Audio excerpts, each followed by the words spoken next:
Nakitlong ka Ri Khasi. Ngiwan lam shapi ko sngur bakhuj parpashngam. Ka Beit aqua. Shpausnem dang yai pinja sliang. Got your results? Looking for a new course in nursing and paramedical course? Admission open at one of the topmost colleges in the country, East-West Group of Institution Bangalore, recognized by Indian Nursing Council and Rajiv Gandhi University of Health Science. Choose your courses on your screen. Hurry up, limited seats available. For more details, you can contact the link given below. Unongilam ke Kongres Meghalaya ba Manuel Badwaru ong ba Hiar ke Puthi ke Jylla Meghalaya ke Dainamar ba Sorkar Jylla ke Suab banyo Beit yang ke Pisa na ke Sorkar Pdeng. Ulong ba poi try ke Jylla Meghalaya ke Pule ke Puthi ha ke PGI ke Dainamar ba Sorkar Jylla Kambo ya ke Pule Puthi hakmat do namar ba Tanat Pule Puthi ke dei ke subject ba ke Sorkar Jylla ke don ya ke jingkit kli la ke jong bantu Beit na ke Sorkar Pdeng. Ula ke no ru ba ya kino hikai la supin kit kyai ki kam ki bamde ki jong ki komjo ke jing hikai kala shakta ha ka jing shania tli ha ki kot yarap bat kalat ban kintiu ya ke Pule Puthi kala shusep ei no. Ula bu jingkeli ru ya ke rukom manra ke Sorkar ya ke rukom trekam ban penbun ya ki bapas katba ya ke daw ke bakong sanpat kila le klet. Kalawang baka Sorkar kamde bakan chupana tang utlit kan baka kampat omle rei pat kadei bakan penle jengmut ban penbha ya girukom hikai ya gijungdon kam bat ban pelait ru ya gino hikai nakiwe pat kikam ibam yedei bat ke Pule Puthi.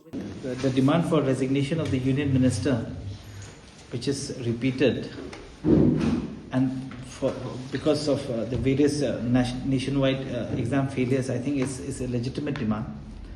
And we believe so that somebody, we always say that somebody has to bell the cat. No, the buck has to stop somewhere.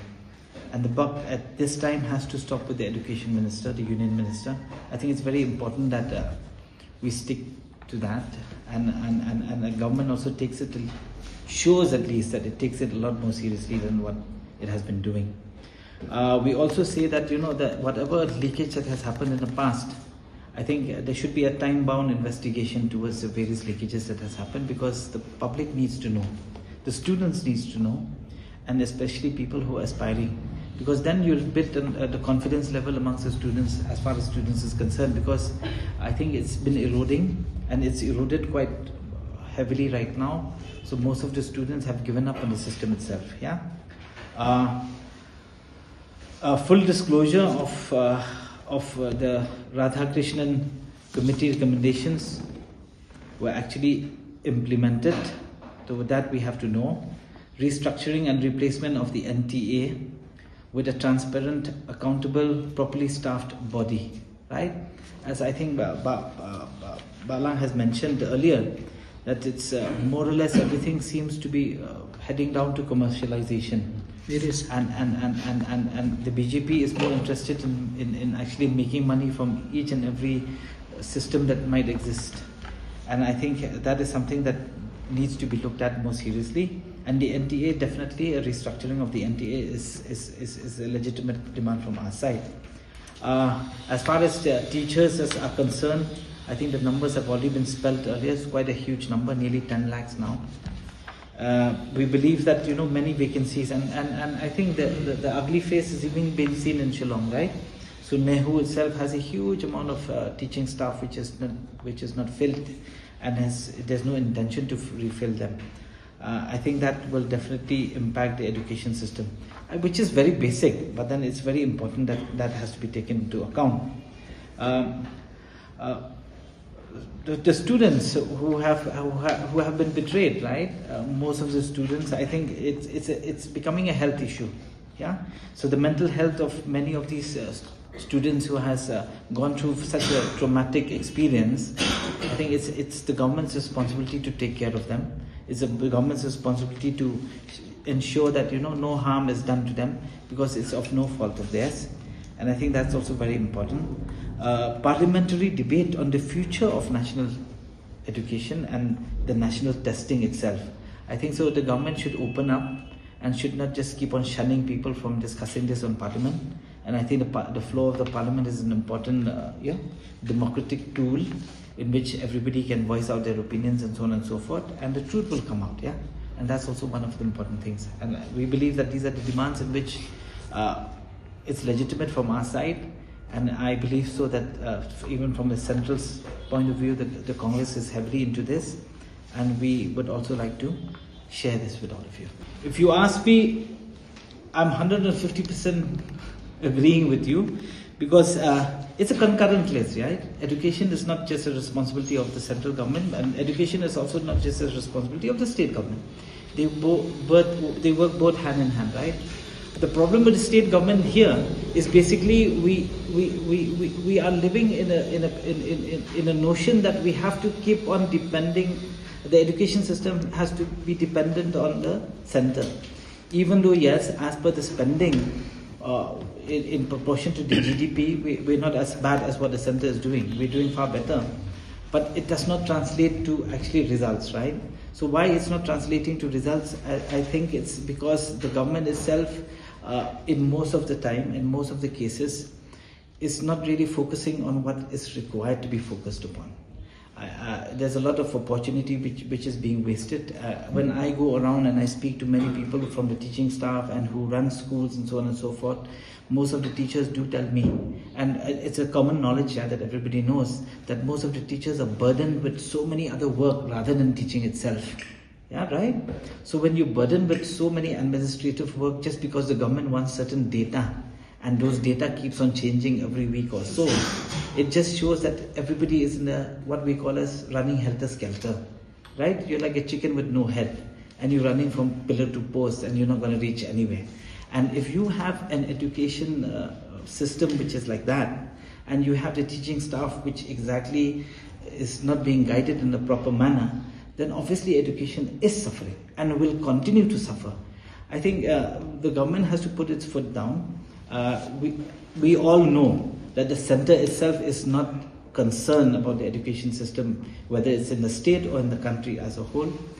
But the state has to put its foot down and work on what it feels is a priority. Because this has nothing to do with politics. This has everything to do with the future of this country, the future of this state. And we cannot afford to keep on being like this, right?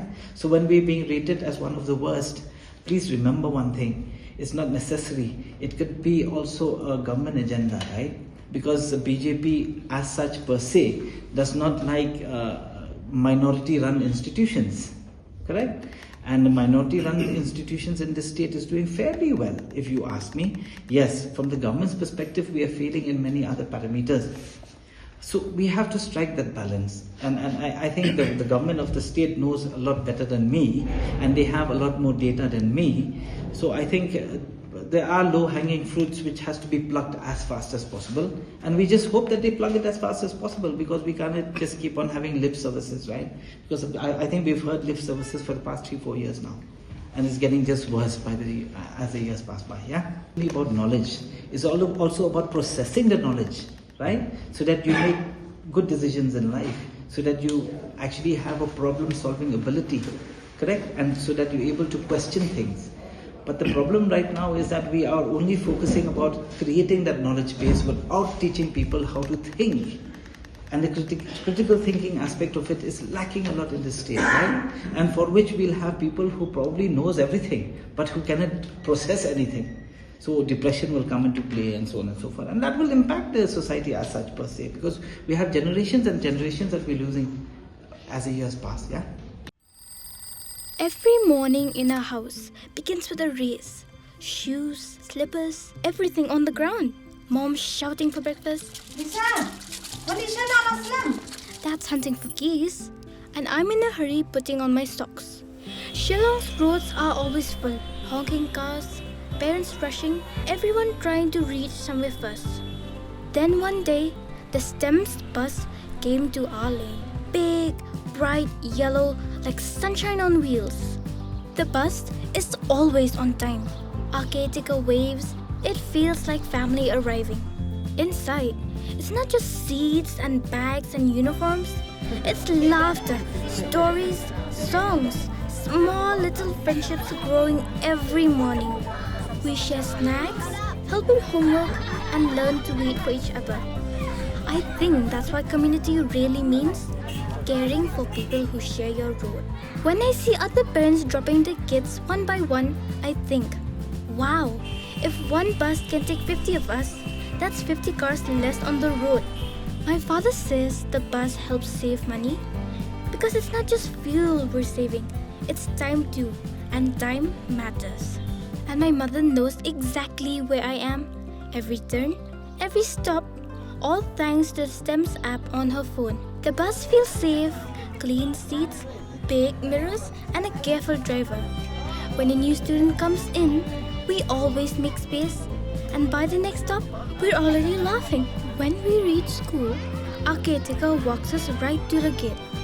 And after school, the caretakers are always waiting, smiling as they walk us back to the bus. The caretaker feels this bus has made life easier, but to me, it made life a lot more happier. Because one bus doesn't just save money or time, it saves mornings. It gives us cleaner air, calmer roads, and families who can breathe a little easier. I think our city is growing smarter, not faster, just kinder. And every day, this bus carries something more than just us children.